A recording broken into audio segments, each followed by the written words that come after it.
खालील माहितीच्या आधारे Q1 Q2 Q3 माहित करा। Q1 म्हणजे प्रथम चतुर्थक, Q2 म्हणजे द्वितीय चतुर्थक, Q3 म्हणजे तृतीय चतुर्थक माहित करा असा प्रश्न परीक्षेमध्ये येतो। आपण साध्या पदमालेमध्ये पण अशा प्रकारचा प्रश्न पाहिला, खंडित पदमालेमध्ये पण पाहिला। आता आपण संतत पदमालेमध्ये कसं गणित करतात ते पाहणार आहोत। ओके, तो संतत पदमालेमध्ये 0 ते 10, 10 ते 20, 20 ते 30, 30 ते 40, 40 ते 50, 50 ते 60 असा तुम्हाला गट क्लास दिलेला असतो। त्याचबरोबर फ्रिक्वेन्सी दिलेली असते, वारंवारता दिलेली असते 3, 7, 11, 18, 12, 6, 2 अशा प्रकारची तुम्हाला वारंवारता दिलेली आहे गणितामध्ये। ओके, आता याला गणित कसं करायचं आहे? सगळ्यात पहिल्यांदा काय करायचं आहे तर ह्या f ची बेरीज करून घ्यायची। ह्या f ची पूर्ण बेरीज केली ती आली n बरोबर 59। त्यानंतर काय करणार आपण? त्यानंतर आपण CF काढणार आहोत। MB नाही, MB फक्त मिड मध्ये काढतात। ओके, मीडियन मध्ये किंवा चतुर्थकामध्ये किंवा मोड मध्ये MB काढायचा नाहीये। मग त्यानंतर CF काढायचा। CF कसा काढणार? पहिली संख्या f ची जशाला तशी मांडायची आहे। मग 3 ला 3 मांडले, 3 आणि 7 या दोघांची बेरीज 7 आणि 3 किंवा 3 आणि 7 10, 10 आणि 11 या दोघांची बेरीज 21, 21 आणि 18 या दोघांची बेरीज 39, 39 आणि 12 या दोघांची बेरीज 51, 51 आणि 6 या दोघांची बेरीज 57, 57 आणि 2 या दोघांची बेरीज 59। ही 59 आणि n बरोबर 59 दोन्ही सेम आहे, म्हणजे तुमचा CF बरोबर आहे, काही चुकलेलं नाही। त्यानंतर काय करणार आपण? प्रथम चतुर्थक माहित करणार। त्यासाठी काय करायचं? स्मॉल q1 बरोबर 1, इथं 1 आहे म्हणून इथं 1 कंसामध्ये n + 1 डिवाइडेड 4 हे आपलं सूत्र आहे।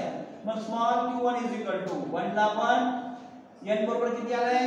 59, 59 आलाय। 59 ला 59 प्लस ला प्लस 1 ला 1 कंस बंद भागिले 4 म्हणून स्मॉल q1 बरोबर 1 गुणिले 60, 59 अधिक 1 किती व्हायला लागले? 60, 60 गुणिले 1 60, 4 ला 4, 4 ला 4 खाली भागाकार आपल्या दिलं 60 भागिले 4, 60 ची संख्या पहिले कॅल्क्युलेटरवर टाकायची, त्याला भागिले चिन्ह टाकायचं, त्यानंतर 4 ही संख्या दाबायची, किती येतं? 15। आलेलं जे 15 आहे ते CF मध्ये कुठे बसतं ते बघायचं। 1 ते 3 मध्ये नाही, 10 मध्ये नाही, 21 मध्ये CF ची संख्या 15 ही संख्या बसते, म्हणून इन CF 21 21। मग हे CF जे आहे त्याचा x काय आहे? त्याचा x जो आहे तो 20 ते 30 हा x आहे। मग 20 उत्तर आहे का 30 उत्तर आहे? खंडित पदमालेमध्ये किंवा साध्या पदमालेमध्ये x चं जे असतं ती संख्या आपण उत्तर म्हणतो, बरोबर आहे। आता इथे उत्तर काय आलंय? 20 ते 30। मग 20 आहे का 30 आहे का? 20 आणि 30 मध्ये कोणती संख्या आहे ती माहित नाही। उत्तर माहित करण्यासाठी आपल्याला काय करावं लागणार आहे की सूत्र जे मीडियन मध्ये आपण वापरलं होतं ते सूत्र इथे वापरायचंय। फक्त मीडियन मध्ये ज्या ठिकाणी m होतं त्या ठिकाणी q येईल, हे लक्षात घ्या। मग q1 L1 + L2 - L1 divided f1 into q1 - c असं आपलं हे सूत्र आहे। मीडियन मध्ये या ठिकाणी m होतं कॅपिटल, या ठिकाणी स्मॉल m होतं। ओके, चला मग L1 म्हणजे काय? L1 म्हणजे ह्या गटातली जे आपला गट आला 20 ते 30 त्या गटातली लहान संख्या। L2 म्हणजे काय? त्या गटातली मोठी संख्या। ठीक आहे, म्हणजे लहान संख्या 20 आहे, मोठी संख्या 30 आहे, म्हणून आता मी L1 च्या ठिकाणी 20 लिहिले, L2 च्या ठिकाणी 30 लिहिले, पण L1 च्या ठिकाणी 20 लिहिले। F1 म्हणजे काय? F1 म्हणजे जो तुमचा 20 ते 30 चा गट आलेला आहे, हा 20 ते 30 चा गट, त्याची जी फ्रिक्वेन्सी आहे 11, त्याला काय म्हणायचं? F1 म्हणायचं। F1 किती आहे? 11। त्यानंतर Q1 स्मॉल q1 चं उत्तर आपण काढलं इथं, स्मॉल q1 चं उत्तर आपण काढलं ते आहे 15, म्हणून स्मॉल q1 चं उत्तर 15 ला 15 मायनस ला मायनस। C म्हणजे काय? CF म्हणजे साधं सोहं लक्षात ठेवा, जो तुमचा CF आलेला असतो त्या CF च्या डोक्यावरची जी संख्या असते ती C असते। मग CF च्या डोक्यावर काय? 10, म्हणून C किती? 10 गुणिले 10 ही संख्या लिहून टाकली। Q1 ला Q1 बरोबर लावलं, 20 ला 20 अधिक ला अधिक, 30 मधून 20 गेले 10, 11 ला 11 भागिले 11, परत 15 मधून 10 गेले 5। त्यानंतर परत Q1 ला Q1 बरोबर लावलं, 20 ला 20 अधिक ला अधिक, करेक्ट। त्यानंतर काय करायचंय? या बाहेरच्या संख्येने या वरच्या 10 गुणाकार करायचे, 5 गुणिले 10 50, 50 भागिले 11, म्हणून Q1 ला Q1 बरोबर लावलं, 20 ला 40 अधिकला अधिक 50 ला 11 ने भागलं किती आलं 4.54. मग आता 20 अधिक 4.54 ह्या दोघांची बेरीज किती आली 24.54. अशा प्रकारे पहिलं चतुर्थक काढायचं आहे. तसंच तुम्हाला दुसरं चतुर्थक आणि तिसरं चतुर्थक काढायचंय.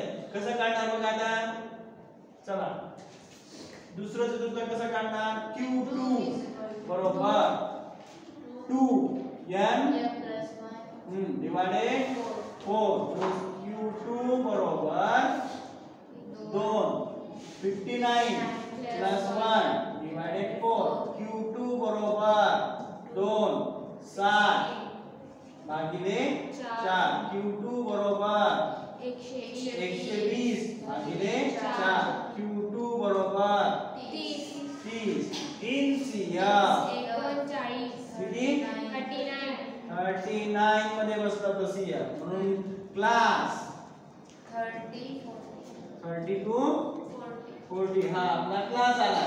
मग उत्तर 30 आहे का 40 आहे का दोघांच्या मध्ये संख्या आहे माहित नाही म्हणून कॅपिटल Q2 बरोबर L1 plus L2 minus L1 divided F1 into small Q2 वजा C.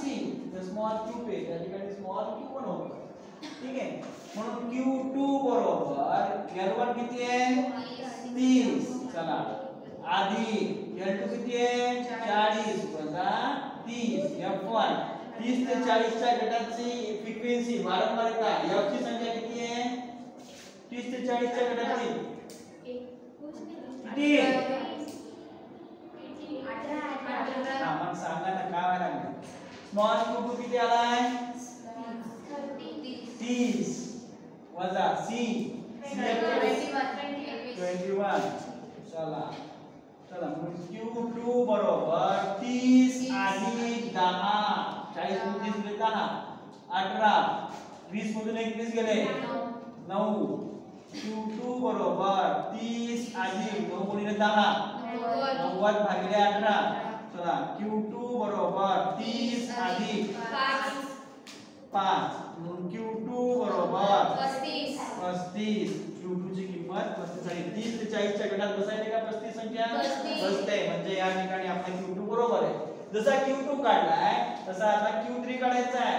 Q3 बरोबर 3 n प्लस 1 डिवाइडेड 4 Q3 बरोबर 3 59 प्लस 1 डिवाइडेड 4 Q3 बरोबर 3 60 डिवाइडेड 4 Q3 बरोबर 180 डिवाइडेड 4 Q3 बरोबर 45 म्हणून 3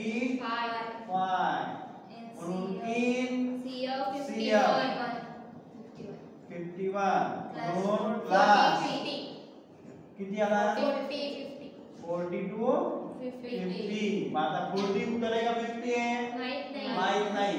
मग उत्तर काय आहे माहित करण्यासाठी सूत्र मांडावं लागतं. सूत्र काय आपलं Q3 बरोबर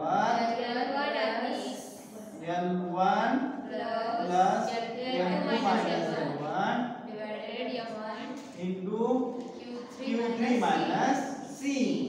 आता याचा संख्या ठेवून द्या Q3 बरोबर L1 ची किंमत किती आहे 40 अधिक 50 वजा 40 भागिले 12 F1 किती आहे 12 म्हणजे 40 ते 50 या गटाची फ्रिक्वेन्सी 12 आहे म्हणून तो F1 12.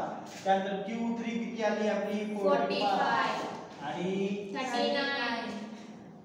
39 म्हणून Q3 बरोबर 40 अधिक 10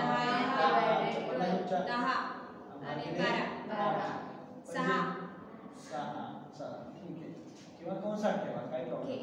Q3 बरोबर 40 अधिक 60 भागिले 12 नाही लागू नका 60 भागिले 12 म्हणून Q3 बरोबर 40 अधिक 5 म्हणून Q3 बरोबर